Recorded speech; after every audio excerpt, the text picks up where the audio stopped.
In this video, I have a 2007 Dodge Grand Caravan and I have a burnt out reverse light. I'm gonna go ahead and show you how to replace that. I set up a camera and this is what it looks like when I put it in reverse.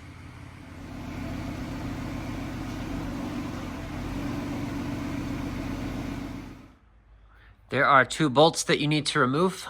One, two. These bolts are exposed once you lift up the hatch.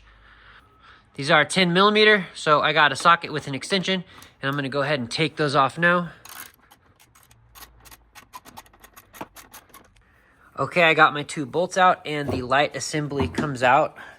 Very easy. I'm gonna go ahead and just tilt it back right here, and you can see the light bulbs are here and here, right behind these wiring harnesses. So the one in question is the one right here. So I'm gonna go ahead and twist this counterclockwise.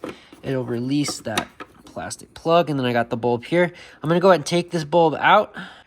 All right, I got the bulb out and I'm inspecting it now, and it doesn't look like any of the internal wires are messed up in it. So I'm actually gonna test this with my working bulb from over there. I'm gonna put it in here and then see if I have any difference. I'm gonna put my suspected bad bulb in the right and take my known to be good bulb out of the right and put it in the left. And then I'm gonna test it out and see how it behaves and then determine if it's the bulb or something different.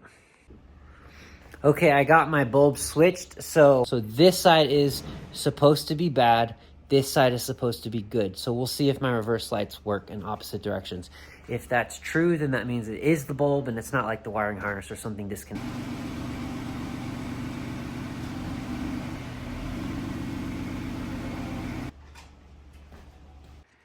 Okay, so follow along.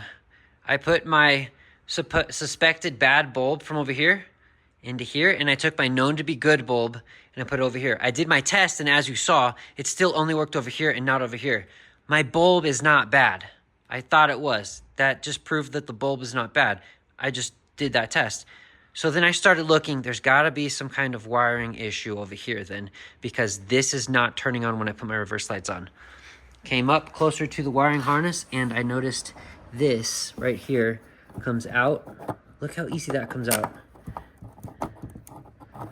and in. There's supposed to be a clip right here that looks like it's broken. It's supposed to clip into this side. So let me show you the other side.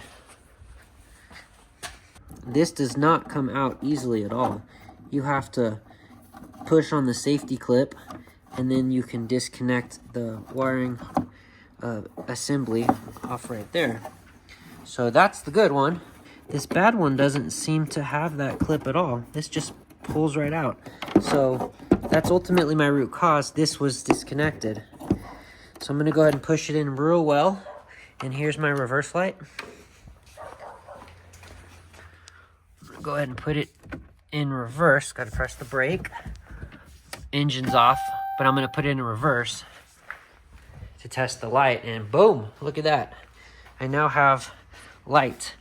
This was disconnected just a little bit, just like that. But if you push it in, it works. So I need to replace the end of this to get this working fully. So now that I've diagnosed the issue, the root cause being a broken connector on this end right here, this is gonna definitely fall into the scope of a different video. I need to take these wires off, splice them off, and then put them and splice them into a replacement of this. Or I need to figure out a way to lock this in real tight so that it doesn't come out easily. Because of the vibrations of the road, that's going to happen often. So my short-term solution, I'm going to figure out something that pinches this inward real tight. Maybe a combination of zip tie and duct tape for now while I wait for a replacement part to come in. But I want to get this back on the road and not have this issue. All right. Well, I hope that troubleshooting video was helpful. Thanks for watching. Good luck on your project.